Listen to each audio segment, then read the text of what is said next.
jangan sampai ke depan nanti mungkin bukan salah pilih ya, harus cari orang yang tepat untuk menjadi Kapolri gitu aja. Oh gitu. Kapolri yang sekarang kurang tepat. Jadi presiden harus bisa membaca psikologi organisasi.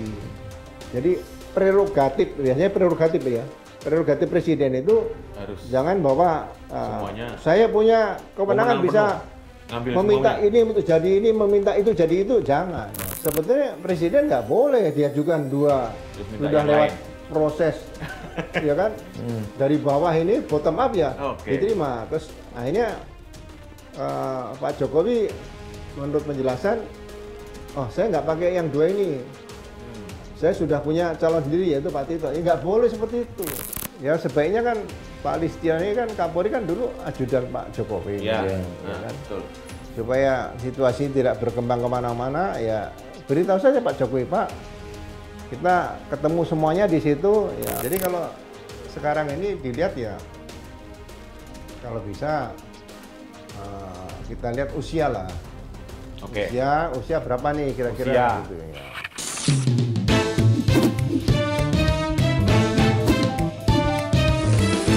To the point aja.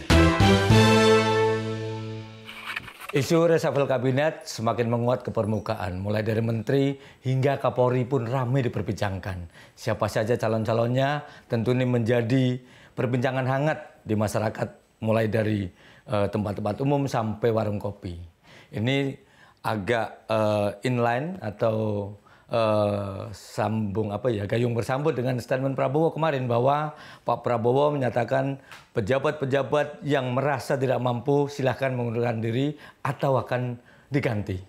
Nah, kami saat ini akan spesifik membahas isu Kapolri yang tidak kalah seksi tentu untuk kita obrolkan kali ini di program To The Point Aja bersama saya Lukman dan saya Pung Purwanto. Dan juga tamu kita adalah Komisaris Jenderal Ugro Sino. Assalamualaikum, Pak Ugro. Waalaikumsalam. Beliau adalah Wakapolri tahun 2013 sampai 2014. Kalau nggak salah Wakapolri dengan 2 Kapolri nih. Iya. Pak Ugro, apa kabar? Sehat, alhamdulillah, Mas Lukman. Alhamdulillah. Pak Ugro, kita langsung aja nih, tutupin aja Pak. Ini tadi saya dengar ada intel kami Pak dari tutupin aja. Bapak itu baru saja masih hangat habis bertemu dengan para jenderal polisi nih untuk membahas soal polisi ke depan dan Kapolri kira-kira siapa itu, benar nggak sih Pak? Ya, bahas semuanya lah. Oh, semuanya. Bukan spesifik calon Kapolri ya? Gantian presiden itu. Pak, tapi kalau ini isu-isu memang sudah senter juga Pak di kalangan Bapak yang sebagai purnawirawan polisi juga. Ya, di kalangan kita sih purnawirawan tidak terlalu kencang ya, tapi ya mereka rata-rata dengar dari media sosial. Jadi ya tanggapannya berbagai macam lah, tapi ya jangan sampai ke depan nanti mungkin bukan salah pilih ya, harus cari orang yang tepat untuk menjadi Kapolri gitu aja. Oh gitu. Kapolri yang sekarang kurang tepat? Semua Kapolri mungkin tepat, tapi kan yang kalau nembak itu bisa kena angka 10, itu bagus. Berarti sasaran tengah itu, titik-titik hitam itu. Tapi kalau kena 9, kena 8 kan wajar. Nembak kan begitu Mas, nggak mungkin langsung masuk tengah semua. Mungkin bahasa lainnya adalah jangan sampai memilih bukan yang terbaik dari yang terbaik gitu ya? Ya, kita selalu yang terbaik, makanya saya bilang pemimpin butuh orang pintar, walaupun orang pintar juga belum tentu bisa memimpin kan gitu. Bapak, kalau ini saya baca-baca pun saya cari tahu tentang Bapak itu, Bapak adalah jenderal dari polisi, tapi Bapak itu sangat kencang juga ngeritik polisi ini. Saya baca dari mulai 2015 sebenarnya Bapak ini udah kritik tentu membangun ya ke polisi itu kenceng. Jadi saya sampai lupa Bapak ini sebelumnya alma mater polisi apa bukan sih, saya sampai lupa Pak. Kenapa sih Pak? Jadi kembali kepada tujuan awal dulu masuk polisi, Mas. Ya. Jadi tujuan awal masuk polisi kan semua sama, mengabdi kepada negara melalui kepolisian negara Republik Indonesia. Tidak ada yang ingin menjadi inspektur 2 atau letnan 2, ingin menjadi kapolsek, kapolres, apalagi menjadi kapolri, itu tidak ada. Jadi basicnya adalah kembali lagi kepada mengabdi kepada nusa dan bangsa melalui Polri itu saja.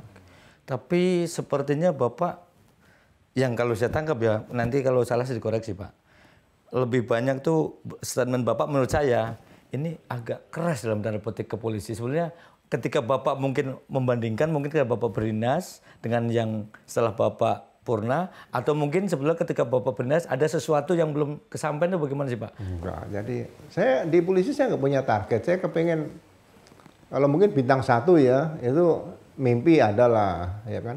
Tapi kalau bintang 2, saya nggak pernah mimpi. Nggak pernah berpikir target bintang 2. Bintang 3 awal lagi. Bintang 4 juga nggak ada. Bukan saya sombong ya, tapi itu fakta yang saya lakukan sendiri dengan seolah saya melawan gitu. Padahal saya tidak melawan. Jadi berbeda pendapat kan biasa, ya kan. Jadi suami istri kadang-kadang ya berbeda pendapat, hanya beda masakan. Jadi jangan sampai istri ya terlalu nurut suami, suami terlalu nurut istri kan enggak. Ya sama dengan di kehidupan keluarga sehari-hari. Jadi kita ingin meluruskan supaya organisasi Polri ini semakin hari semakin baik, ya sesuai dengan apa yang diharapkan oleh masyarakat. Seperti itu aja Pak Tony.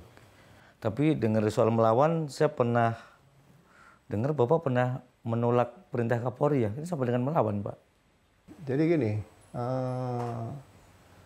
kalau saya menolak menyeberang jalan karena banyak kendaraan lewat kan, saya bukan melawan untuk, ya kan? Jadi menolak, menolak itu dalam arti untuk kepentingan orang banyak. Jadi gini, polisi kan juga manusia Mas, ya kan? Pasti pernah bicara dengan hati nurani. Jadi ada hal-hal yang kadang-kadang sulit mengambil keputusan. Jadi ya mungkin ya contoh di Sulawesi Tengah lah. Sulawesi Tengah pada saat pertama kali harus melaksanakan perintah jaksa sebagai eksekusi terpidana mati nih, ya kan? Saya laksanakan. Tapi akhirnya ditunda sama Jaksa Agung. Nah, setelah ditunda kan saya sebagai Kapolda ini ada apa? Nah, saya dalami ternyata saksi-saksi waktu di sidang pengadilan para terpidana mati saya datangkan ke lapas lembaga pemasyarakatan di Petobo di Palu. Mereka bukan saksi fakta yang melihat, mendengar, mengalami. Nah, ini gimana kok bisa orang seperti ini kok bisa dihukum mati gitu loh. Nah itu saya bicara sama nurani saya. Artinya pakai nurani ya? Iya, nurani saya kan, Kapolda juga manusia punya nurani gitu loh. Baik. Nah, saya pikir kalau saya ikuti, saya udah terlanjur bicara dengan nurani, berarti saya bicara sama Allah gitu kira-kira gitu. Kalau saya laksanakan perintah ini, saya promosi Pak. Langsung naik pangkat bintang 2 mungkin dan seterusnya lebih cepat lah. Karena dianggap berprestasi. Tapi kalau saya tolak, saya dicopot. Nah saat itu akhirnya apa Pak? Yang Bapak dapat? Dicopot atau dipromosi? Saya timbang-timbang, saya dipromosi naik sampai bintang 4, mungkin bahkan bintang 5, kayak mungkin bintang 6 loh. Ya kan? Ya, ya. Tapi saya membohongi nurani saya, membohongi diri saya stroke Mas. Loh, kalau udah stroke, hormatnya nggak bisa begini lagi, pasti gemeter. Loh, kan udah nggak gagal lagi, buat apa gitu loh. Tapi kalau saya tidak laksanakan, ya dengan secara beretika ya risiko paling besar itu dicopot. Nah, kalau dicopot kan ya udah kita sehat aja gitu aja. Tapi saat itu Bapak sempat dicopot juga? Dicopot, nggak ada masalah ya. Setelah itu Bapak kemana setelah dari Kapolda dicopot? Saya menjadi kepala pusat pengolahan data yang urusannya komputer semua itu. Ya kan? Jadi tidak mengurus manusia ya Pak ya? Iya, pokoknya saya gaptek komputer. Jadi begitu tugas di situ, komputer waktu saya matikan switch off aja, saya cabut kabelnya dulu. Ya memang generasi saya generasi gaptek kan di sini. Jadi kalau bahasa orang-orang bilang berarti Bapak dikotakin ya? Saya nggak merasa dikotakin. Ya. Orang lain melihat seperti itu gitu loh. Makanya waktu saya promosi lagi dapat jabatan Kadipropam, orang tanya, loh, udah dimasukin kotak kok keluar lagi. Memang wayang kalau masuk kotak terus kan diambil lagi seperti itu. Ada dalangnya gitu aja. Kita kan wayangnya aja itu. Tapi menarik Pak, ketika Bapak itu berani berbeda ya. Bahkan Bapak saat dinas itu. Artinya dengan taruhan yang jabatan lah, iya, yang yang main-main lah ya. semua orang takut loh. Betul. Berbeda pendapat atas perintah, meskipun itu ada alasannya gitu Pak ya. Apalagi kalau di polisi itu kan dulu ketika zaman Bapak masih militer kan. Iya. Menolak perintah adalah atasannya sama dengan insubordinasi. itu. Ya, kita kan harus banyak pengalaman. Makanya untuk jadi pimpinan harus banyak pengalaman. Jadi contoh gini, saya misalnya Kapolres, Iya. ya kan? Tahun 97-98 diizinkan untuk menembak mahasiswa. Oke. Tapi yang perintah bukan Kapolri waktu itu, Iya. Panglima ABRI ya. Iya. Tapi apakah langsung saya siapkan peluru, ambil senjata, kalau ada mahasiswa yang rasa tembak aja, kan nggak begitu. Nah, kita kan sudah pendidikan usia dia cukup matang gitu ya, berpikir 2-3 kali. Saya tanya bagian administrasi saya, ini peluru 1 kotak buat apa? Siapa diizinkan untuk nembak? Bisa nggak ngabisin mahasiswa se-Surabaya ini? Nggak bisa Pak. Kalau nggak bisa masukkan gudang, Itu apakah saya melawan perintah? Ya saya pasti melawan perintah, walaupun perintah tulisan. Betul. Tapi saya nggak dicopot juga di situ, itu aja. Nah, itu pengalaman seperti itu tuh anggap bahwa ya kita sebagai pemimpin itu bukan harus seperti masih pangkat yang paling pertama kali siap gitu.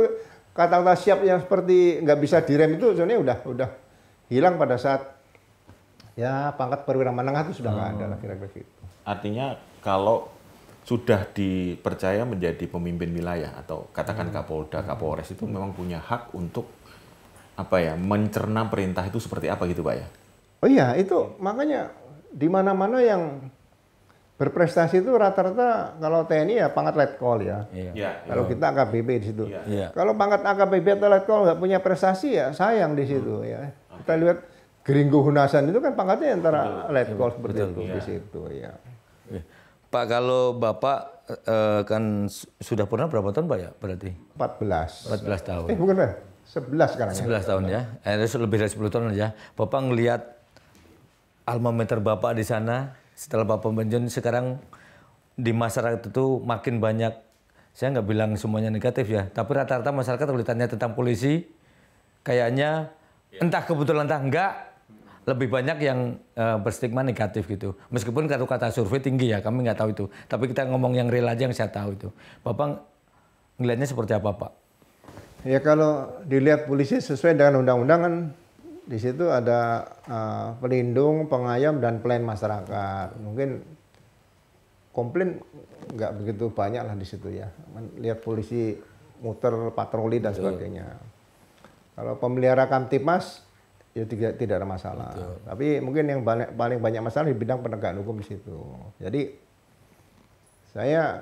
kita setelah purnawirawan kan bicara bebas ya. Jadi bicara bebasnya juga ada dasarnya itu Mas. Jadi yang salah itu yang memberikan pelajaran sejarah perjuangan ABRI dulu di Magelang waktu kita tingkat 1. Iya. Kita belajar Jenderal Sudirman waktu memimpin perang gerilya itu beda pendapat sama Bung Karno nggak juga dimasukkan kotak tuh. Biar itu ada pelajaran sejarahnya di situ. Nah, sama waktu di bidang penegakan hukum ini saya evaluasi sendiri ya. Jadi selama 35 tahun lebih saya bertugas di Polri, saya dipimpin oleh 15 Kapolri, Pak. Oh, selama bertugas ya? Iya, 15 Kapolri, oke. Iya, mulai dari Pak Waludin Jamin. Jadi 35 tahun itu 15 Kapolri. Berarti rata-rata 2 tahun, 2 tahun setengah. Ya, kan? Nah, ternyata yang saya lihat sekarang setelah saya pensiun, ada surat edaran Kapolri nomor 7 tahun 2018 tentang penghentian penyelidikan. Nah, disinilah letak bahwa masyarakat kadang-kadang ingin mendapatkan kepastian hukum itu sulit di sini. Seharusnya kalau Pak Kapolri waktu zaman Pak Waludin Jamin itu mengatakan buku suci maksudnya buku putih yang harus di panduan itu adalah Undang-Undang Kepolisian nomor 2 tahun 2002 dan Kitab Undang-Undang Hukum Acara Pidana Undang-Undang nomor 8 tahun 81. Jadi jangan keluar dari situ kalau tugas-tugas pokok Polri di situ. Itu yang harusnya dipegang teguh oleh Kepolisian Negara Republik Indonesia sampai saat ini. Tapi kalau menurut pengamatan Bapak, ketika mengalami kepemimpinan dari 35 ya, dibandingkan dengan kondisi sekarang seperti apa Pak? Dengan kepemimpinan terakhir Pak Kapolri sekarang gitu Pak. Apakah ada penurunan yang drastis atau ada sebab lain yang menyebabkan, tadi disebutkan sosmed kita ini kan kencang banget gitu. Bahkan sampai muncul namanya no viral no justice gitu. Artinya penegakan hukum itu akan dipilih yang lagi viral-viral. Kalau nggak viral ya wassalam gitu Pak. Nah, itu gimana Pak? Kalau contohnya seperti itu Pak. Ya kita lihat lah, misalnya zaman-zaman tahun yang agak sulit itu pada saat terjadi korupsi di polisi tahun 76 mungkin ya, 77 itu korupsi Deputi Kapolri waktu itu 4,1 M atau berapa. Ya, itu besar. Itu ya. Dibandingkan sekarang nggak ada apa-apanya. Sekarang nggak ada apa-apanya. Dulu itu bravo. Tapi saya yang masih pendidikan di Akabri Kepolisian saja malu. Itu hanya, ya katakan kalau sekarang 4,1 M ya. Lalu. Sehingga masa-masa transisi seperti itu dibutuhkan seorang Kapolri, yaitu yang sangat pintar ya, gelarnya sebagai Profesor Doktor itu Pak Awaludin Jamin. Makanya beliau dengan membaca situasi tadi, kalau pelajaran itu adalah mengaudit kesehatan organisasi lah. Itu bikin kebijakan pola pembenahan Polri, dan kebijakan pola pembenahan Polri tadi diberikan pelajaran di pendidikan kepolisian, sehingga semua mengikuti kebijakan Kapolri. Nah, jadi polisi mulai baik, ada banyak buku petunjuk diterbitkan di situ. Kemudian Pak Awaludin diganti Pak Anton Sujarwo. Pak Anton Sujarwo juga memikir sama kondisi, kondisi yang masih belum pulih kembali, belum siap kembali. Beliau menggunakan kebijakan rekonsolidasi dan refungsionalisasi. Jadi masalah kecil pun polisi tugas di jalan itu kalau berpatroli begitu berhenti harus keluar dari kendaraan. Nggak boleh polisi duduk di dalam mobil terus 24 jam seperti itu. Kalau mau makan sembunyi, jangan kelihatan masyarakat lagi makan sedang bertugas seperti itu. Jadi benar-benar sekecil-kecilnya diatur situ.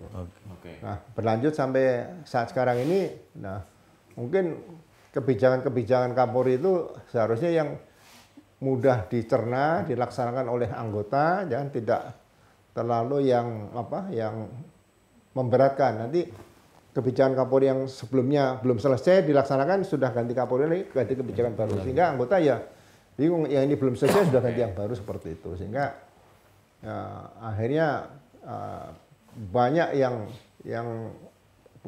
anggota jadi ketidakpastian itu bagaimana seharusnya mereka berbuat di situ. Jadi komplain masyarakat ini ya terjadi di situ seperti itu. Karena mungkin sebetulnya apa sih istilahnya kebijakan atau apa yang dari Kapolri sebelumnya pun ini belum sepenuhnya jalan, sudah ganti Kapolri baru mungkin dengan aturan berbeda lagi mungkin ya. Ini belum nyampe ke pelosok mungkin anggotanya juga. Ya, seperti dulu Pak Kunarto itu, Kapolri Pak Kunarto hanya tekadku pengabdian terbaik. Bukan berarti Pak Kunarto orang nggak pintar, beliau bikin buku banyak, sekolahnya juga banyak seperti itu. Jadi kalau seorang Kapolri hanya menggunakan kebijakan dengan 3 kata, itu bukan berarti Kapolri itu nggak mampu. Itu ya memang mampu, dan dia hanya pengen menyentuh tekadku pengabdian terbaik di situ aja. Bahkan ada kalau melebar kan gini Pak, ada juga ini misalnya tadi nyambung soal pelanggaran hukum, bagaimana kalau dulu zaman Kapolri yang zaman Bapak dulu itu tadi ceritain bahwa makan aja nggak boleh kelihatan, artinya kan hal-hal itu sebelum nggak melanggar tapi mungkin untuk etika ya itu harus hindari. Nah sekarang ini ada yang sudah terbuka Pak, misalnya kayak kasus Sambo lah itu kan ada si Brigjen siapa itu Hendra itu sebelum udah divonis awalnya udah kena pecat tapi informator kan balik lagi jadi polisi aktif lagi. Nah ini seperti apa? Jadi masyarakat juga jadi akhirnya kalau kayak gini-gini jadi merangkinya itu sebenarnya seperti apa panggilannya Pak? Iya, jadi saat kejadian Sambo kan saya juga mengikuti di situ. Jadi pasal obstruction of justice yang diterapkan kepada anggota yang diduga lah datang ke TKP kemudian bukan merusak atas perintah atau tidak sengaja atau menyebabkan TKP rusak dan sebagainya. Saya bilang kalau anggota bukan pelaku kejahatan kemudian mendatangi TKP dan mungkin ada unsur sengaja atau tidak sengaja ya merubah posisi-posisi TKP itu, nah, sebaiknya dikenakan tentang kode etik, gitu loh. Jangan langsung dipidana. Nah, saya membayangkan kalau semua petugas lalu lintas yang datang ke TKP kecelakaan lalu lintas sepeda motor, kemudian salah menempatkan sepeda motor dan salah menempatkan korban, dikasih gambar kapur kemudian difoto, loh, ini masuk pidana, berapa anggota polisi lalu lintas akan dipecat, gitu kan? Jadi TKP rusak itu sebetulnya makanan polisi yang paling enak kalau itu kasusnya terbuka, ya kan? Jadi sekali lagi tindakan yang diberikan kepada para junior saya yang dikenakan obstruction of justice itu sebetulnya langkah suatu kepanikan saja, sehingga karena tindakan yang dilakukan oleh Pak Sambo dulu dianggap sangat merugikan instansi institusi Polri, akhirnya semua yang terlibat di situ datang ke TKP juga dikenakan tindakan-tindakan yang pidana dan sebagian juga tindakan pelanggaran etika. Jadi bagi saya Hendra Kurniawan itu tidak ada pelanggaran pidananya, harusnya cukup dengan kode etik. Tapi bukan yang pemecatan si Hendra Kurniawan ini pemecatannya dari kode etik ya Pak, bukan dari pidana? Ya, kalau nggak salah sih dari kode etik. Tapi sekarang balik lagi di polisi juga, polisi yang nyidang, yang mecat, polisi juga yang mengembalikan lagi kan jatuhnya. Ya akhirnya kan kembali seperti itu. Coba kalau dari awal tidak dikena pidana, kan sebenarnya lebih bagus kena kode etik saja kan. Akhirnya kembali ke kode etik lagi. Gitu. Iya. Tapi kan gini Pak, waktu itu kan tekanan publik sangat kuat ya Pak ya. Ketika masalah Sambo ini kan emosi publik itu teraduk-aduk, bahkan ingin agar ini harus dihukum berat, dihukum mati segala macam. Nah mungkin sebagai pengalaman Bapak sebagai polisi yang sudah lama, itu ketika menghadapi tekanan publik kan pasti ya pernah menghadapi kasus yang tekanan publiknya sangat kuat Pak. Itu seperti apa Pak? Sebenarnya apakah itu bagian dari ujian seorang kepala polisi untuk menentukan saya harus bersikap di mana? Antara tekanan publik atau dengan keadilan gitu? Nah, ya tetap berpegang pada keadilan. Tekanan publik itu kan hanya temporari saja dan kita bisa menjawab.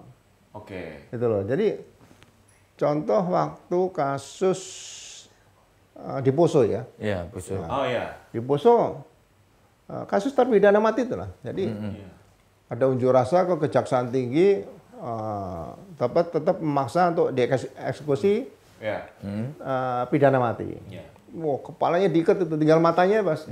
Sambil tidak Allahu Akbar, Allahu Akbar. Ya udah kita terima aja. Kita terima di kantor Kejaksaan Tinggi. Saya jelaskan seperti ini. Apakah semuanya akan diproses seperti ini hukum nanti semua kejadian di Poso? Nah, mereka diam semua.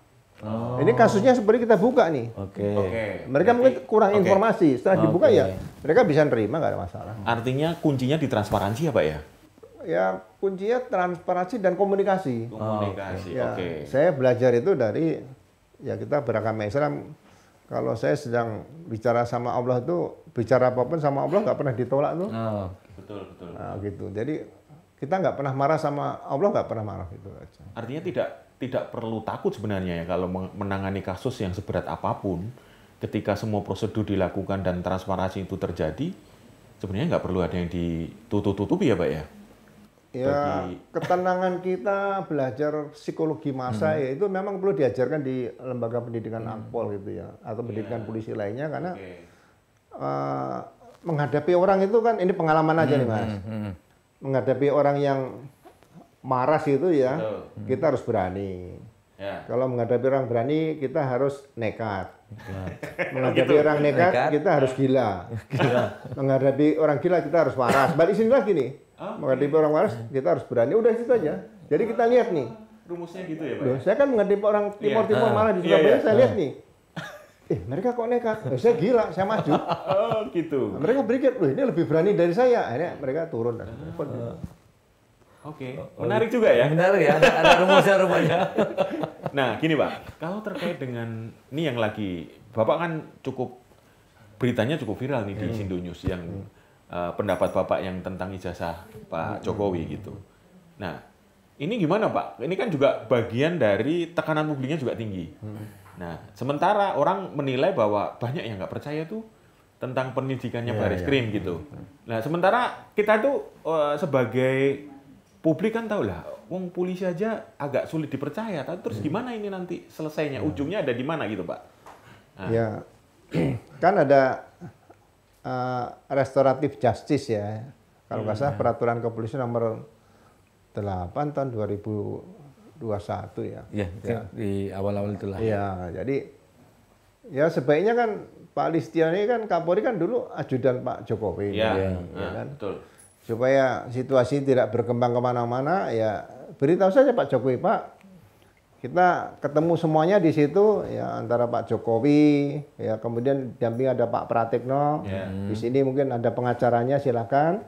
Kemudian ada si Roy Suryo, ada Dr. Tipa, ada si Rismon di situ, dan satu lagi Rizal Fadilah itu ya. Iya, Rizal Fadilah. Ketemu ngobrol ya jelaskan. Jadi daripada debat yang kemana-mana nggak jelas kan, duduk baik konferensi meja bundar situ, sampaikan aja. Kalau pun toh nanti ada kesalahan apa sampaikan aja. Mungkin dari Universitas Gadjah Mada juga dihadirkan situ kan.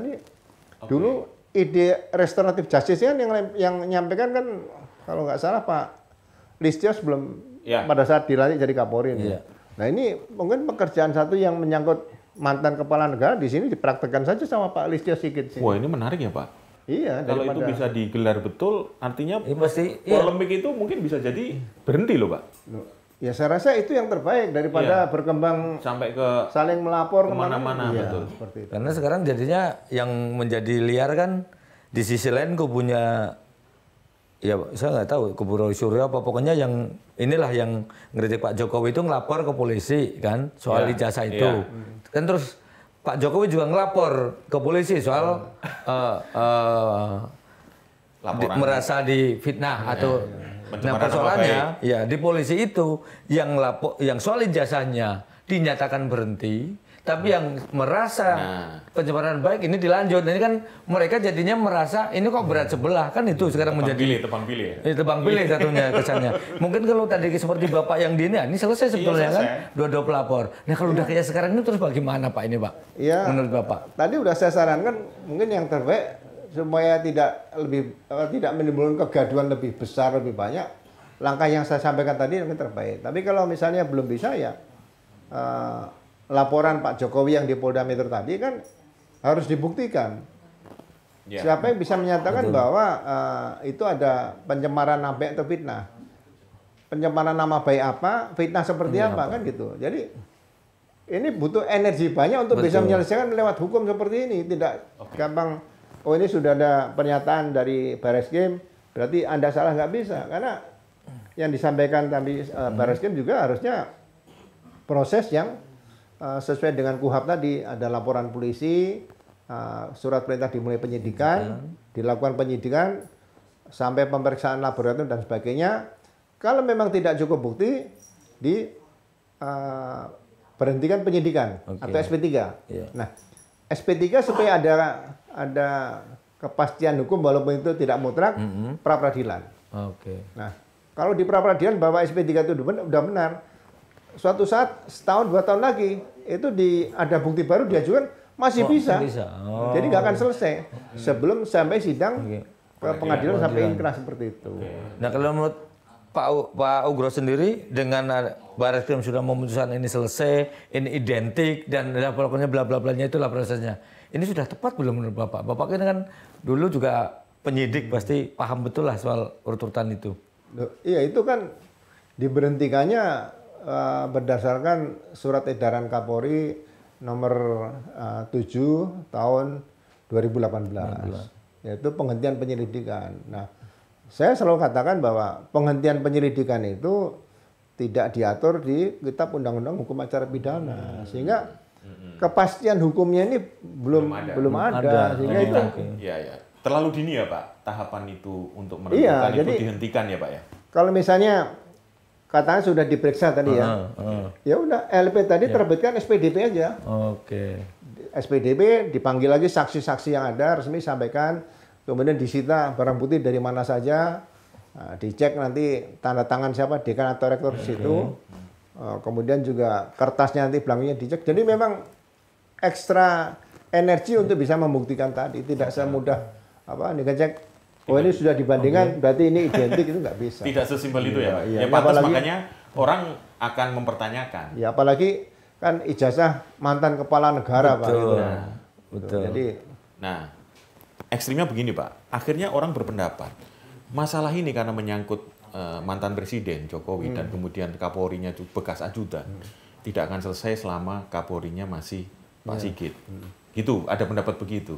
Artinya orang akan mencari cara sendiri untuk mendesak agar ayo ini terus didesak agar ini selesai gitu. Akan terus menimbulkan tadi gugatan-gugatan baru gitu, Pak. ya. Nah, gimana itu, Pak? Pendapat begitu, Pak? Ini saya katakan tadi kan perlu diambil diskresi di sini. Jadi diskresi sampaikanlah Pak Jokowi mantan kepala negara. Ini diskresi dari Pak Kapolri berarti ya? Iya, sampaikan mohon maaf Pak Jokowi mungkin diundang semua, tunjukkan ijazah Pak dan sebagainya. Habis itu ya bicara baik-baik aja. Kalau misalnya mereka mau nuntut, ya silakan tuntut ijazahnya, silakan di situ di pembuktian. Tapi komunikasi ini terjadi, jangan sampai dilempar di masyarakat seperti itu, di publik seperti itu, nanti nggak akan pernah selesai. Iya, artinya kan sekarang terjadi pembelahan tuh, ada yang pro, ada yang kontra. Ada yang percaya dan tidak percaya. Iya. Bahkan ada lembaga survei menyatakan ini sah. Tapi ini tidak sah karena menurut uji forensik tidak betul begini caranya. Nah, gitu, Pak. Ya makanya, jadi kan identik itu kan biasanya dikaitkan dengan tanda tangan. Nah, atau mungkin sidik jari begitu ya, itu bisa. Tapi kalau identik itu kertas ijazah tadi ya sulit ya dikatakan identik seperti apa, sulit nanti. Oke. Nah, ngomong-ngomong soal Kapolri nih, ini kan tadi sempat di awal saya sampaikan bahwa ini isu pergantian Kapolri juga semakin center, makin kuat. Nah ini Pak, kami punya ini coba di ini ada 11 kalau nggak salah bintang 3 ya, dari Stok bintang 3 di yang stok bintang 3 dari kira-kira yang ini Pak kita putarkan. Bapak itu kira-kira yang menurut Bapak agak, saya nggak tahu Bapak agak kenal atau agak asal atau apa, tapi menurut pendapat Bapak coba kita satu-satu. Nah ini ada Komjen Fadil Imran, ini sekarang Kabar Arkam. Komjen Wahyu Widada, ini Kabar Eskrim. Komjen Dedi Prasetya, ini Irwasum. Terus, nah ini Komjen Sahar, ini Kapintelkam. Terus Komjen Wahyu Hadiningrat, Asta Marena, Kapolri. Terus ada Kepala BNN, Pak Martinus Hukom. Ini ada juga Komjen Albertus, ini Wakil Kepala BSSN. Terus Komjen Panca, ini Sestama Lemhanas. Ada juga Sekjen Kemdagri, ini Pak Tomsi. Nah, ada juga Pak Niko nih, Sekjen Kemenkumham, Sekjen DPD Pak Iqbal nih kemarin baru baru dapat bintang nih. Terus ada Pak Herianto Adinugroho. Ini Sekjen KKP. Ini kayaknya satu-satunya yang bukan dari Akpol nih kayaknya nih. Pak Rudi Herianto. Ini Bapak dari ada berapa tadi? 11 ya? 12 ya? Ada 11 atau 12 tadi. Bapak kira-kira ada yang kenal sama beliau-beliau, Pak? Ya semuanya hampir saya kenal. Semua kenal ya? Iya. Kalau Bapak kalau Bapak misalnya punya kuasa, ini berandai-andai Pak, punya kuasa yang paling cocok. Yang paling cocok, saya izinkan Bapak silakan pilih itu misalnya. Pilih siapa, Pak? Pasti kan itu ada Dewan Kebijakan pangkat tertinggi kan. Saya pernah ikut sekali waktu pemilihan Pak Sutarman. Ya kan. Jadi presiden siapapun itu harus yakin kalau Polri, pimpinan Polri itu pasti tetap akan loyal kepada presiden sebagai kepala negara. Betul. Tidak akan ada lah Kapolri mau kudeta, itu nggak ada di situ. Jadi perwira Polri kan dididik yang paling banyak kan basicnya dari Akpol. Ya. Kalau misalnya ada sumber-sumber perwira Polri dari sumber sarjana itu kan sebenarnya bukan masuk jajaran yang karier untuk jabatan strategis di Polri, bukan. Dia dibutuhkan karena ilmunya saja, ya kan. Jadi beda pendidikan 4 tahun di Akpol dengan pendidikan setelah sarjana menjadi perwira polisi kan beda di situ. Gitu. Jadi ya kita lihat jabatan Kapolri itu pernah dipilih dari bintang 2. Zaman Pak Timur ya. Pak Timur naik bintang 2, bintang 3 kan, ya kan. Kemudian kalau Pak BAD udah bintang 3 karena nah. Tapi Pak Tanto waktu itu kelihatannya ada yang mau tidak masuk nominasi, ya. Tidak masuk nominasi, tapi akhirnya dimasukkan nominasi, diberikan jabatan bintang 3 juga. Jadi kemudian Pak Dai ya bintang 3, kemudian Pak Bimantoro.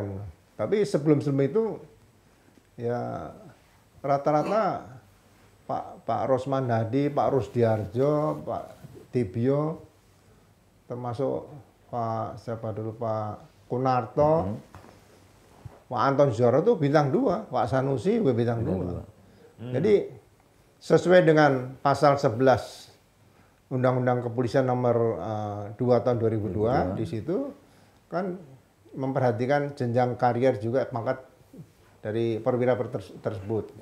Jadi karena sekarang banyak bintang 3, bintang 2 ya jangan ditutup bintang 2 nggak bisa nyalon gitu loh. Menurut saya ya perwira tinggi yang seniornya ya mulai dari bintang 2. Kalau bintang 1 kan kejauhan. Itu dari semua latar asal usul apa harus Akpol, Pak? Kalau menurut saya sebaiknya harus Akpol sehingga ke depan tidak timbul perpecahan lah. Ya, seperti itu. Jadi itu bukannya sama aja dengan nanti mendiskriminasi yang non Akpol, Pak? Begini, pertama kali dulu dibentuk kan Akademi Kepolisian, betul. Ya kan? Kalau misalnya sarjana dibutuhkan di kepolisian itu kan karena ilmunya. Ada dokter, ada insinyur, kemudian ada sarjana hukum, ada sarjana agama dan sebagainya. Itu karena disiplin ilmunya dipakai di polisi. Tapi istilahnya tidak jabatan karier di situ. Gitu. Jadi ya kita harus akui di situ. Jangan semua kepengen jadi Kapolri. Buat apa sih mau jadi Kapolri? Ya saya terus terang aja kan. Ya saya pensiun bintang 3 Wakapolri ya udah seneng gitu, nggak ada masalah. Karena saya tidak bermimpi di situ. Gitu. Bukannya rata-rata cita-cita gitu Pak, kalau masuk Akpol ya cita-cita tertingginya adalah jadi Kapolri. Orang nomor satunya kan Kapolri itu. cuma 1. Nah itu dia masalahnya. Buat rebutan orang banyak buat apa? Satu angkatan lebih dari 100, padahal cuma 1. Kalau saya senang jadi Wakapolri karena nggak pernah ikut rapat kabinet. Gitu ya. Iya. Tapi kan powernya beda Pak. Iya, jadi kalau sekarang ini dilihat ya, kalau bisa kita lihat usia lah. Usia berapa nih kira-kira? Gitu, ya. Usia masih jauh lah dari... Usia yang masih ada 2, 3, atau 4 tahun lah. Untuk jeda sebelum pensiun ya Pak ya? Iya, jadi diharapkan penjabat Kapolri sampai masuk usia pensiun. Jangan lebih dari itu.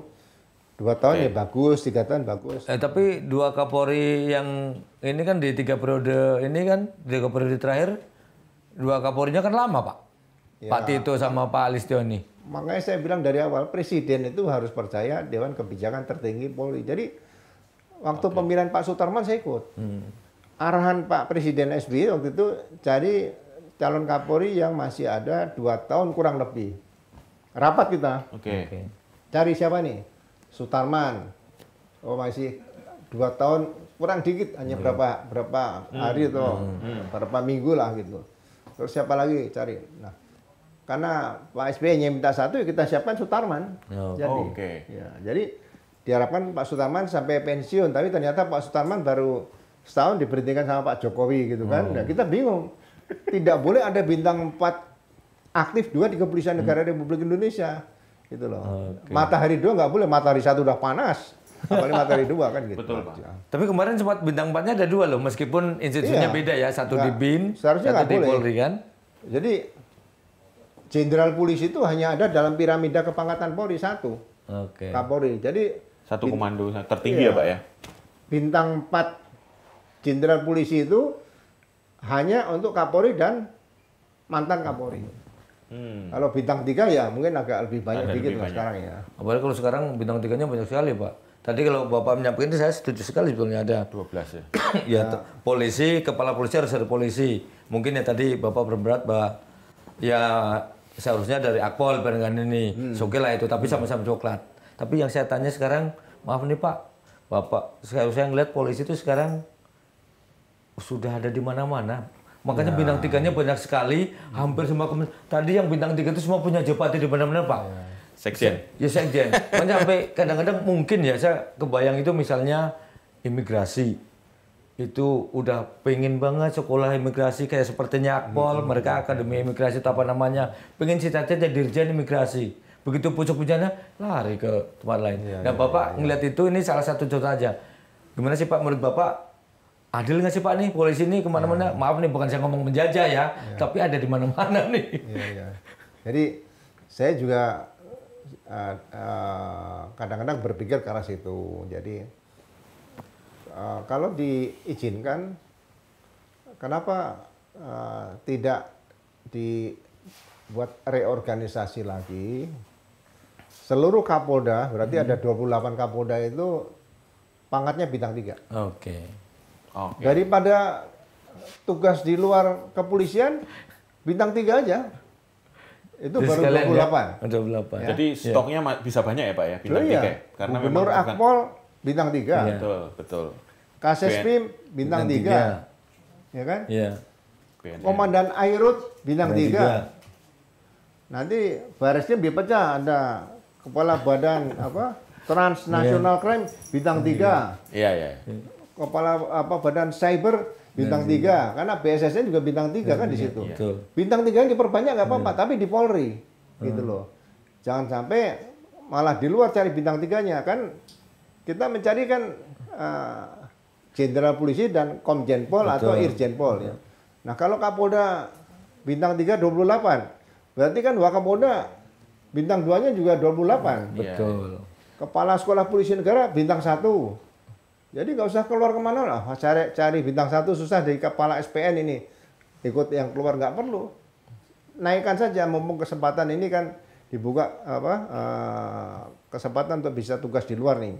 Kalau saya tetap bangga untuk tetap di Polri, ngapain saya harus tugas di luar seperti itu. Nah, tapi saya membayangkan perlu di pemerintahan ini, di negara ini ada undang-undang kepegawaian. Gitu loh. Jadi kalau undang-undang kepegawaian sekarang kan pakai undang-undang ASN ya. ASN. Iya kan? Betul. Nah, sekarang kalau undang-undang kepegawaian misalnya dibagi. Di Indonesia ini ada aparat negara dan aparat pemerintah. Aparat pemerintah ini bisa pemerintah pusat dan pemerintah daerah. Nah, aparat negara ini ada Kepolisian Negara Republik Indonesia, ada TNI, ada Bea Cukai, ada Kejaksaan, ada Imigrasi dan sebagainya. Ini aparat negara. Gitu loh. Nah, kalau misalnya dari aparat negara mau masuk ke aparat pemerintah pusat, yang mengatur siapa nih?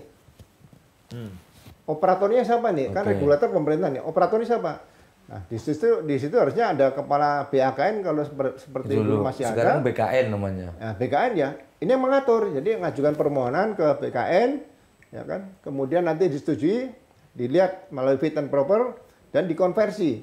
Ini bisa masuk jabatan mana? Nah, setelah diterima, ya sudah di pangkat jabatan yang lama ditinggalkan, alih status jadi aparat pemerintah pusat. Tidak ada masalah. Artinya berarti alih status ya. Iya. Jadi ketika dari polisi misalnya kebetulan dengan mendaftar atau apapun namanya seleksi lolos ke Kemendagri lah misalnya. Berarti atribut bintang-bintang polisi harus dicopot. Copot ya, kan? Seperti di Amerika itu.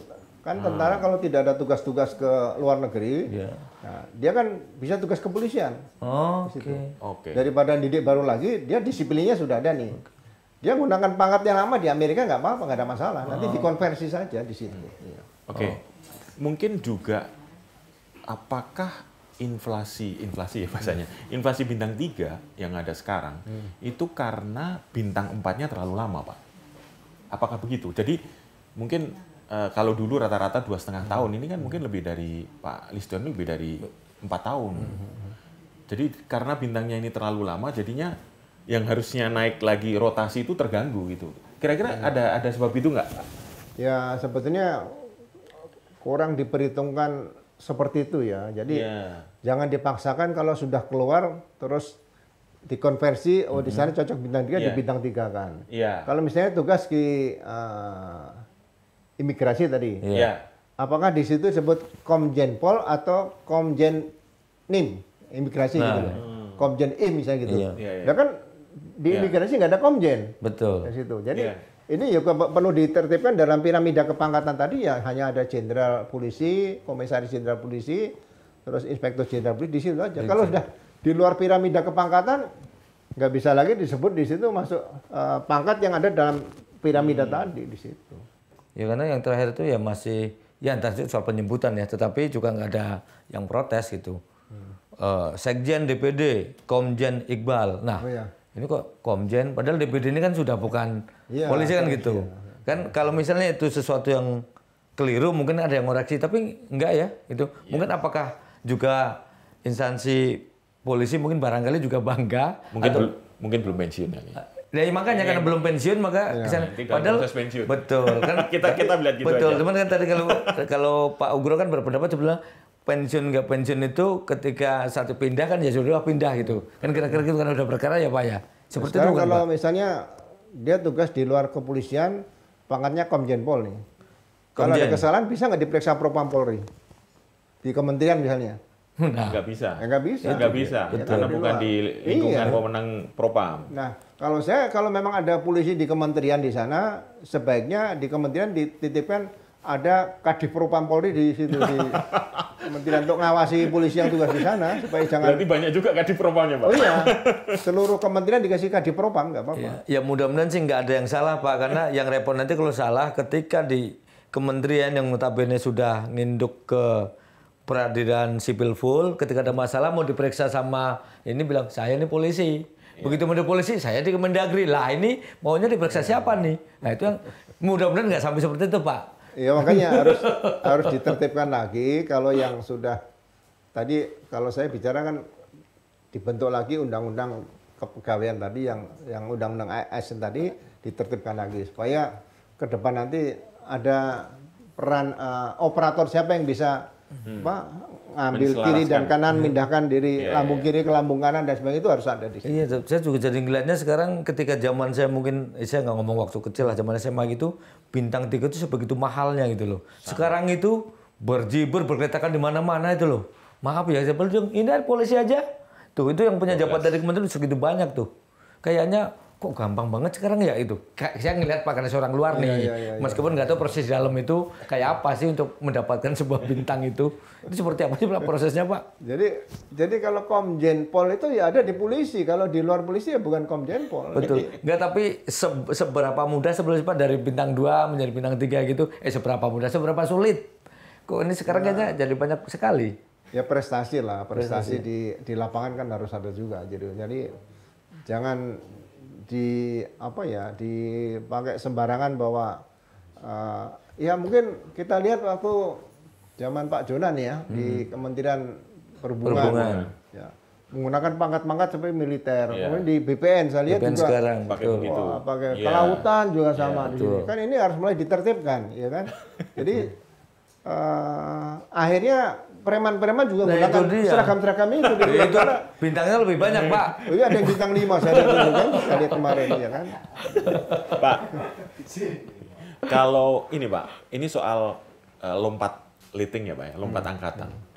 Ini sebenarnya bagus atau tidak bagus sih Pak? Karena ini kita lihat juga beberapa kali polisi juga lompat angkatan ya. Artinya apakah nanti dia akan kikuk atau tidak enak dengan seniornya? Meskipun pangkatnya sebagai Kapolri gitu misalnya, tapi bawahannya justru seniornya ketika di kepolisian gitu Pak. Itu gimana Pak? Ada beban psikologis nggak Pak? Ya saya bilang gini, Akabri itu kan 4 tahun Mas. Ya. Ada tingkat 4, tingkat 3, tingkat 2, tingkat 1 nih. Oke, baik. Ya. Nah, apakah perasaan enak kita tingkat 4 dipimpin tingkat 1 kita, ya kan? Kalau tingkat 2 mungkin masih sering ketemu selama 3 tahun pernah ketemu ya. Nah di sini nih, jadi kalau bisa ya jangan sampai terlalu jauh, gitu loh.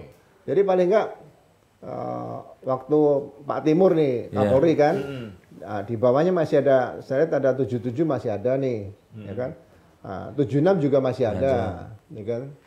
Nah, 75 tinggal sedikit udah mau pensiun, tapi ini kan nggak perlu. Tapi kalau 75-nya masih aktif banyak di sini juga ini bebannya berat di sini, psikologis loh ya. Jadi presiden harus bisa membaca psikologi organisasi. Jadi prerogatif, biasanya prerogatif ya. Prerogatif presiden itu harus jangan bawa saya punya kewenangan bisa meminta ini untuk jadi ini, meminta itu jadi itu, jangan. Gitu loh. Ada aturan-aturan yang ya mungkin ADART sudah ada, ya jangan diganggu seperti itu. Itu emang bisa ini Pak, dampaknya misalnya yang loncat angkatan terlalu lama itu menjadi program-program Kapolri mandek gitu, karena mungkin sungkan sama senior gitu. Pasti ada Mas, pasti ada. Itu nggak mungkin nggak pasti ada di situ. Nah kalau Bapak lihat seperti apa, ini kan sudah zaman Pak Tito sama Pak Liston yang kelihatan banget ya, gitu. 3 angkatan ya? Iya 3 angkatan tuh. Itu loncatnya kan terlalu banyak. Waktu itu Bapak sempat ini nggak melihat ini kok kenapa nggak seperti nggak berjalan seperti seharusnya programnya dan sebagainya dari kebijakan Kapolri. Sempat ngeliat gitu nggak Pak? Iya. Waktu Pak Tito jadi Kapolri ya kan. Saya tanya sama salah satu staf khusus presiden yang saya kenal lah. Mas, kok bisa gitu, gimana nih ceritanya? Oh iya Mas, waktu itu yang dicalonkan dari Kapolri ada 3. Pak BG, Pak Buas, sama Pak Dwi.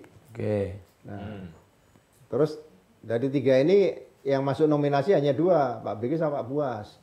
Nah, begitu maju ke presiden, Pak Jokowi, katanya Pak Jokowi nggak berkenan ini. Sebetulnya presiden nggak boleh diajukan 2, sudah lewat proses, ya kan? Dari bawah ini bottom up ya, diterima. Terus akhirnya Pak Jokowi menurut penjelasan, oh saya nggak pakai yang 2 ini. Saya sudah punya calon sendiri yaitu Pak Tito. Ya nggak boleh seperti itu. Tapi kan waktu itu Pak Jokowi sempat mengajukan Pak BG ke DPR kan? Yang dulu 2015.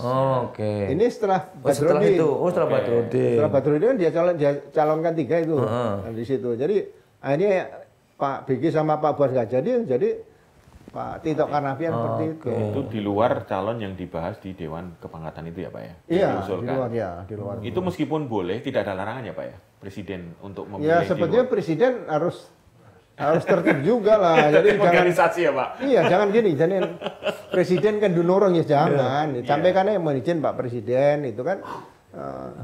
Jadi nggak salah kok bicara sama presiden misalnya mau izin Pak Presiden ini sudah diatur seperti ini ya.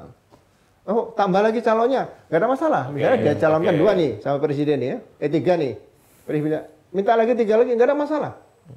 Presiden minta 10, kasih aja. Tapi ada urut-urutannya ada nanti. Itu ya. Tapi yang penting melalui Banjakti. Gitu loh. Tapi kalau sejauh ini ada nggak Pak Kapolri yang seperti Pak Listio ini dengan 2 presiden, 2 periode presiden dengan 2 orang yang berbeda presidennya, jabatannya sama. Sebelumnya pernah ada nggak Pak? Kayaknya belum ada ya. Dulu ajudan presiden itu yang bisa menduduki jabatan Kapolri ya menurut saya hanya Pak Tebio ya. Tebio Widodo ya. Satu. Jadi berikutnya nggak mampu seperti itu. Dulu kelihatannya mau dikondisikan seperti itu. Jadi saya melihat itu tadi. Saya mengalami 15 Kapolri. Oke.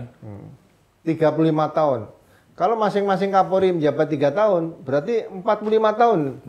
Tapi saya 35 tahun aja 15 Kapolri. Jadi rata-rata Kapolri itu 2,5 tahun. 2,5 tahun. Ya.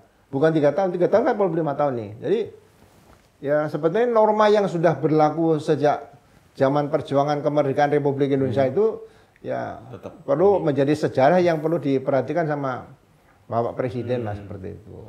Emang pengaruhnya jadi jenuh gitu Pak kalau kelamaan? Atau gimana Pak? Ya sebetulnya kalau dapat jabatan itu hukuman atau ini sih atau apa namanya? Musibah. Bukan ganjaran atau hukuman. Ya kan tiap hari rapat kabinet dan sebagainya kan. Tapi banyak yang menikmati Pak. Sama? Banyak yang menikmati. Ya menikmati mungkin dalam arti mau melawan nggak enak kan gitu kan. Mengundurkan diri juga nggak enak, ya diikuti saja gitu. Loh, tapi kadang ada yang sampai nyari-nyari loh Pak, deket-deketin biar dapat kursi itu. Berarti kan enak Pak. Kursi apa itu? Ya kursi misal jabatan-jabatan entah itu. Ya orang-orang tertinggi di pucuk instansi lah. Gitu. Jabatan yang enak tuh apa sih kira-kira? Karena saya belum pernah nyampe, jadi nggak tahu juga Pak. Jabatan sebagai manusia aja ada batasnya, ya kan? Jabatan lurah ada batasnya, jabatan bupati ada. Oh, jabatan mau sampai bertahun-tahun kan kayak kerajaan-kerajaan zaman dulu susah ya kan? Tapi kalau Dewan Kepangkatan tadi itu dibentuk ad hoc atau ad hoc aja? Ad hoc aja. Ya. Jadi dibentuk ketika permintaan menjelang presiden minta calon. Biasanya presiden minta ini mau diganti, tolong siapkan 2 atau 3 calon gitu. Rapat kita. Kita cari nama, rapat, ini sampaikan presiden. Misalnya presiden nggak berkenan, ya kita ganti lagi.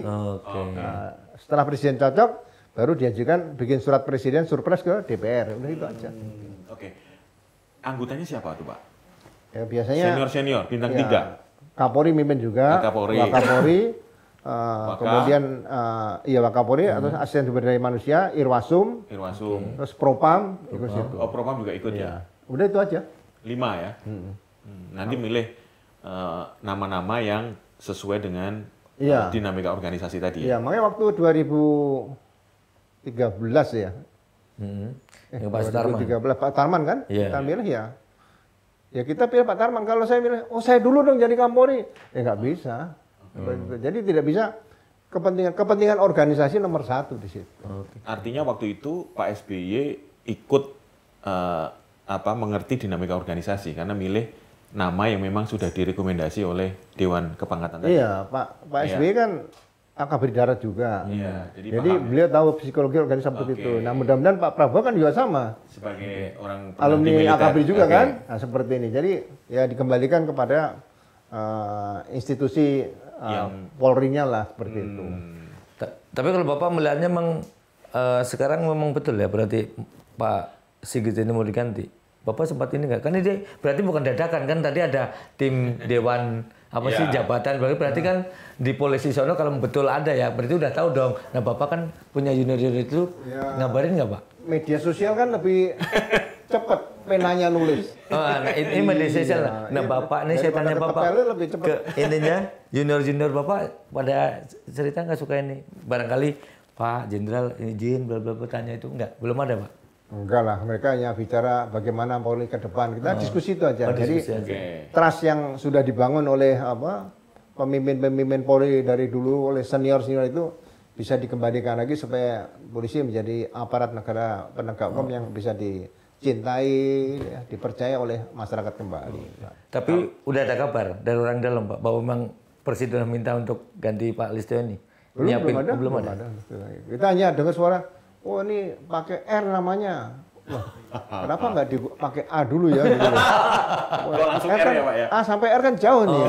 B, C, D, F, G kan bisa jauh. Padahal pakai tanda-tanda R tadi itu yang ada di salah satu kementerian itu tadi. Kalau pakai inisial R loh, misalnya yang... Oh banyak ternyata. Oh ada ya? Oh banyak R. Oh banyak tadi ya? Ada yang bintang 2 juga. Oh iya. Yang disebut-sebut terakhir. Iya. Yang sekarang Kapolda. Iya. Menarik ya, artinya masyarakat ini benar-benar berharap ya. Betul. Polisi ini benar-benar bisa memberikan rasa keadilan dan ketertiban kepada mereka gitu di tengah situasi yang seperti ini. Nah, kalau menurut Bapak, kira-kira urgensi pergantian Kapolri ini kita sebagai warga boleh dong mengusulkan kepada Presiden gitu ya. Apakah segera atau masih nunggu waktu lagi nih? Kalau menurut Bapak ini urgensinya ya Pak ya? Ya kita kembalikan pada Presiden sebagai kepala negara, kan saya nggak boleh gurui Presiden lagi kan. Presiden minta ganti ya pasti diganti. Tapi boleh masukkan Pak, rata-rata hitungan tadi kan 3,5 Pak. Ini sudah lebih ya? Iya, seharusnya. Jadi kalau pejabat Kapolri itu, ya kita kan belajar dari pengalaman dulu kan. Betul. Ya, pasti ada limit waktunya lah. Jadi ya paling antara 2-3 tahun gitu loh. Kalau 3 tahun pun setiap Kapolri 3 tahun itu juga jarang terjadi zaman dulu gitu loh. Ya Pak Anton itu dari tahun berapa? 80-an berapa itu nggak lama kok. Habis ganti Pak Sanusi. Ya. Iya. Menurut Bapak sekarang nih di era sekarang yang berpacu, mungkin zaman dulu maaf nih penegak hukum bisa kucing-kucingan kalau ada masalah, dan ini sekarang ini kan era digital viral cepet itu. Maaf nih kadang-kadang yang jadi salah paham, mungkin ada polisi lalu lintas itu sebetulnya terima duit dari istrinya di jalan, terus ada yang videoin dari belakang karena dia nggak kenal, taunya polisi terima suap kan gitu. Sekarang nih banyak salah kaprah gitu tuh. Tapi belajar dari itu, apa menurut Bapak yang perlu diperbaiki, mungkin yang masih kurang sebagainya kepada institusi Polri yang di era digital ini, Pak? Jadi tidak hanya di Indonesia lah, di Amerika juga tetap dievaluasi. Di sana badan R&D-nya jalan kan, Research and Development, Litbang lah kita. Jadi saya terakhir ke Amerika tuh 2000, saya hampir sering ke sana setelah kepala lembaga pendidikan ya. Itu sekarang polisi di Amerika sudah dipasang body cam. Jadi apa yang dilakukan itu pasti ada rekaman di situ. Jadi mereka mau bicara apa pun, handicap harus jalan di situ. Jadi kalau itu dipasangin semua ya Pak? Iya. Perilakunya 24 jam setiap tugas. Dia bisa kalau begitu direkam semua, dipasang. Oh, berarti apa yang diomongkan itu untuk ngawasin si personel polisi itu sendiri ya? Iya, karena selama saya tugas dengan pasukan perdamaian PBB sebagai anggota United Nations Civilian Police di negara Namibia waktu itu, jadi polisi itu harus bisa dipercaya antara mulut, dalam otaknya, dan apa yang dia lihat matanya itu harus sama, nggak bisa lagi berbeda seperti itu. Kalau di kita kan juga udah mulai Pak, polisi dikasih kamera juga, tapi untuk etele Pak. Oh gitu. Iya. Iya kan Pak, sekarang itu sama ini kemajuannya. Kalau Bapak tadi nyampein di luar negeri itu untuk apa sih, ngawasin perilaku si anggota, di kita itu masyarakat ketakutan karena untuk ngawasinnya pelanggar-pelanggar itu. Ya, sama kemarin saya pulang jam 9 sama supir aja. Di jalan tol. Di stop Pak. Polisi lalu lintas ya, saya kan taat minggir saya. Terus begitu saya buka kaca, bukannya polisi datang ke supir, ke saya.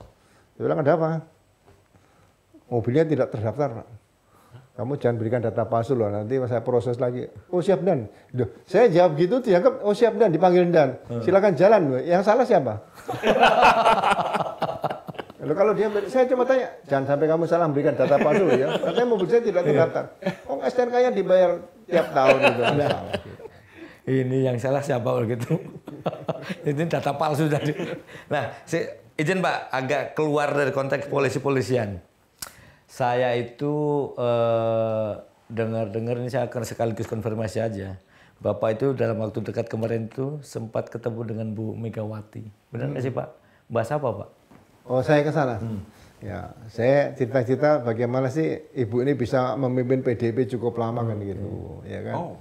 Dan kuat gitu, karena saya juga waktu Kasatgas pernah punya pengalaman bagaimana PDIP itu ada masalah waktu itu kasus penculikan ya Pak, siapa waktu itu lupa saya namanya. Jadi begitu salah ngomong nanti Kasatgas diberitahu sama orang istana, tolong diproses lanjut aja. Tapi nanti begitu diam, udah suruh salaman difoto lagi. Jadi saya cerita, ya memang hal-hal itu kan untuk meluruskan sejarah aja gitu. Jadi soal kok Bu Mega ini kok bisa tahan menghadapi situasi dari mulai Orde Baru sampai sekarang ini kan ya luar biasa itu. Betul. Termasuk itu juga Mbak Singgung-singgung nggak seperti mungkin rekan-rekan Bapak yang sesama Purnaweran Jenderal yang sempat ngasih saran ke Presiden itu. Bahas itu juga nggak Pak? Ngasih apa tuh? Saran ke Presiden untuk ininya ke Wapres itu. Bapak sempat nanya diskusi itu juga nggak? Oh enggak, kan itu kan para di sebelah kan, mati TNI ya. Nah Bapak sempat diskusi itu juga bukan? Oh enggak. Kan kadang-kadang kita jaga usia-usia segitu takut tersinggung perasaannya kan. Jadi kita senang ngumpulin pengalaman-pengalaman kira-kira apa sih resepnya kira-kira gitu aja. Kalau Mbak ngobrolin Pak Hasto enggak juga? Bapak kayaknya dulu cukup deket sama Mas Hasto. Oh iya, Mas Hasto itu saya kenal dekat waktu saya mulai bicara tentang Sirekap.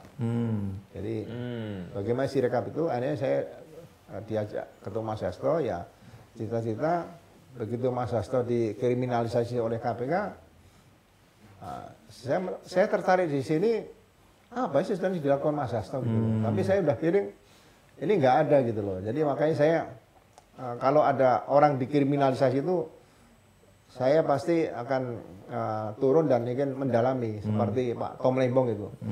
Begitu saya lihat sidangnya, sidang tidak pidana korupsi tapi terasa sidang PT UN gitu. Oke. Itu berarti tidak ada berarti ada bau kriminalisasi menurut Bapak itu? Oh iya, kalau kriminalisasi kan saya pengalaman di Sulawesi Tengah ya karena saya masih aktif ya saya sampaikan secara etika ya mohon izin jenderal belum bisa kami laksanakan karena yang bersangkutan akan mengajukan gerasi kedua sesuai dengan Undang-Undang Gerasi nomor 22 tahun 2002. Begitu itu Tom Lembong ke Mas Hasto kriminalisasi juga nggak menurut Bapak ngelihatnya? Murni kriminalisasi. Oh malah lebih murni ya? Oh, iya, dia berbuat apa, kapan, di mana nggak jelas. Oke. Tadi nyinggung soal politik ya Pak ya.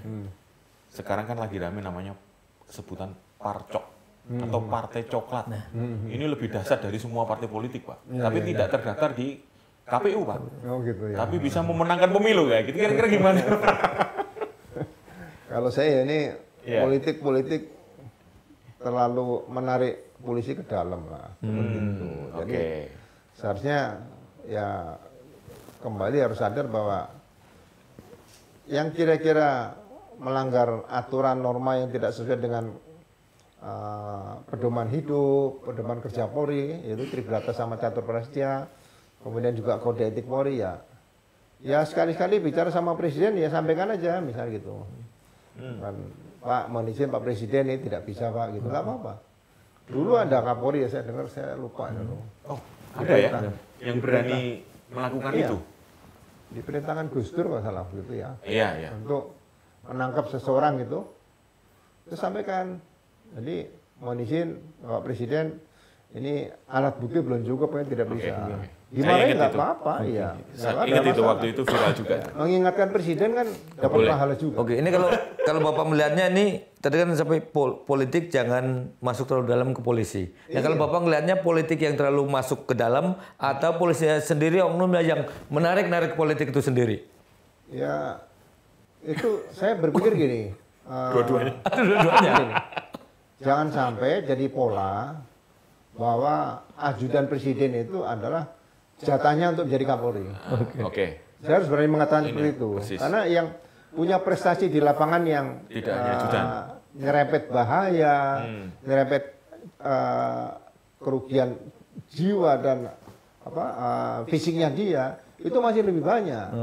Jadi rekod prestasi kerja di lapangan ini harus hidupkan. Jadi sekali lagi sampai saya berpikir gini, kenapa sih ajudan presiden itu tidak bintang 2 saja? Gitu. Karena ajudan presiden itu think tank. Saya membaca ajudan Gus Dur itu tiap pagi baca koran, semua koran dibaca. Nanti sampaikan Gus Dur. Nah, ini kan guru yang bagus. Nah, jadi kalau ajudan presiden itu tiap hari bisa dipanggil, diajak dialog sama presiden gitu loh. Kalau masih kombes kan terbatas, nanti habis itu siap-siap kalau ajudan bentar lagi pasti jadi Kapolri, diisi lagi ajudan nanti jadi Kapolri. Nah, kalau berturut-turut seperti itu kan nanti suatu saat ada ajudan yang nggak sempat jadi Kapolri ya kan timbul konflik lagi seperti itu. Persis tuh. Tapi gini Pak, kalau ada yang menyebut begini, Kapolri itu harus satu ya loyal kepada presiden yang sedang berkuasa, bukan yang mantan gitu ya. Nah, chemistry itu penting Pak. Nah, salah satu orang berpendapat chemistry itu terbentuk karena dia dekat setiap hari Pak. Nah, gimana tuh kalau Bapak? Akhirnya kan ada pembenaran. Oh berarti ajudan nih yang punya chemistry aja, yang lain belum tentu gitu Pak. Ya kalau masalah loyalitas kita, integritas kita kepada negara dan bangsa itu ya termasuk kepala negara. Presiden nggak perlu meragukan lah. Presiden harus yakin bahwa Polri siapapun yang menjadi Kapolri siapapun itu pasti tunduk, setia dan taat kepada pimpinan negara, ya kan, dan kepala negaranya tadi udah. Tapi kan gini Pak, biasanya namanya butuh kan ini think tank kan. Kapolri juga nanti jadi centengnya presiden, Panglima TNI juga centeng presiden. Seorang presiden pasti ngerasa pokoknya aku paham orangnya gitu Pak. Dari Dewan Jabatan belum tentu presidennya kenal, benar nggak? Ya agak-agak takut komunikasinya. Insecure. Gitu. Ya. Kalau saya presiden, saya nggak akan berpikir gitu. Saya lebih senang berkawan orang banyak, ya kan? Yang kita percaya bisa kita ajak bicara. Kalau berteman dari mulai ajudan sampai jadi Kapolri, apa nggak bosen? Ya kan nggak punya kawan baru lagi kan gitu. Artinya percayakan aja kepada institusi kepolisian yang memberikan putra-putra terbaik sebagai calon Kapolri, gitu ya Pak ya? Betul, iya, saya setuju itu. Iya. Oke.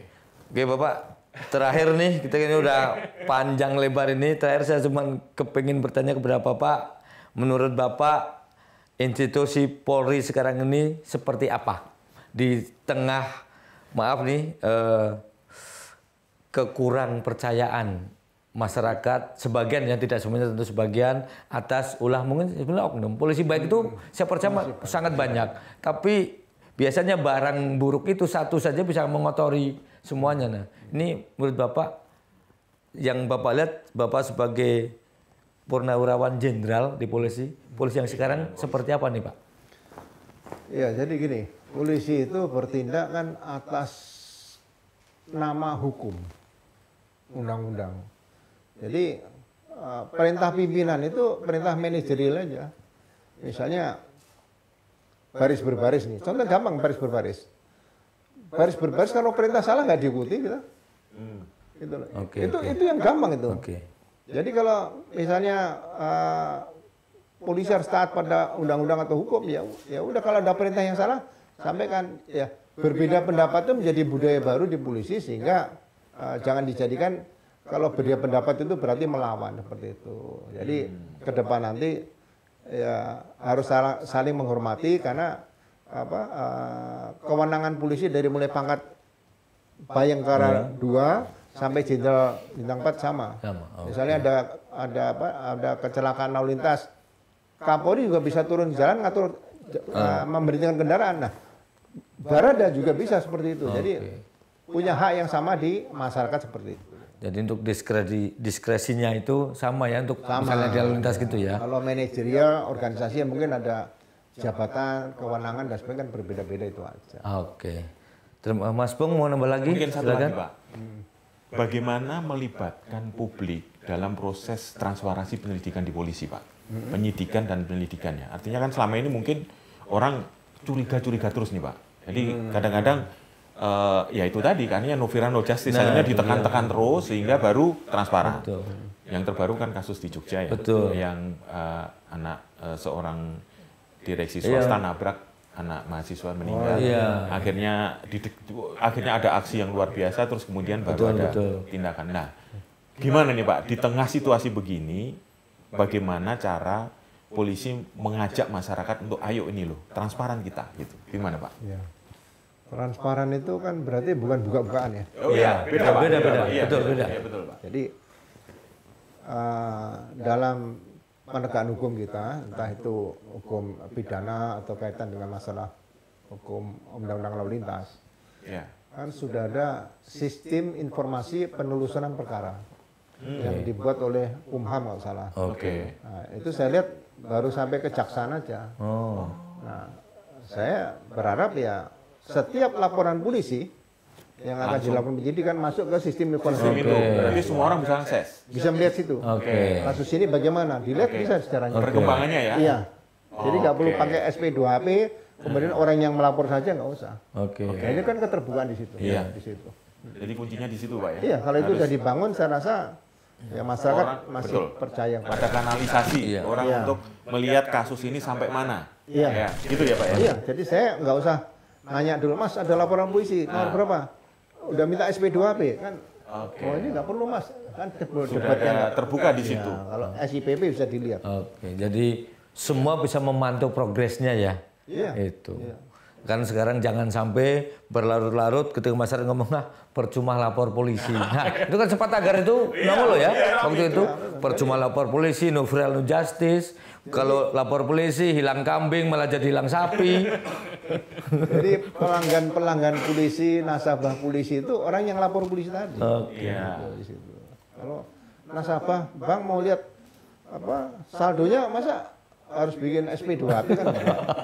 Kan buka aja di M-Banking atau di mana kan bisa. Ya. Jadi ini tugas pertama Kapolri baru nanti. Nah, itu. Untuk keterbukaan informasi di kepolisian. Iya, Gitu ya, tinggal masukkan ke SPP selesai itu. Oke, terima kasih Pak. Teman-teman tutup poin aja. Jadi kita ingat ya, kita ngobrol tadi sepanjang ini dengan cukup waktu lama. Jadi ingat pepatah bahwa sepandai-pandai tupai melompat, akhirnya akan jatuh juga. Serap-rapinya menyimpan bangkai, akhirnya baunya tercium juga. Jadi ketika ada masalah, ketika ada unek-unek, sampaikan saja dengan tutup poin aja, biar perasaan lega dan hati menjadi plong itu. Jangan lupa saksikan terus tutup poin, klik share, like, subscribe, dan ditunggu komentarnya. Saya Lukman. Saya Bung Romanto. Dan terima kasih Pak Jenderal Nugroho. Oke, kita ketemu lagi di Tutup Poin Aja episode berikutnya. Salam.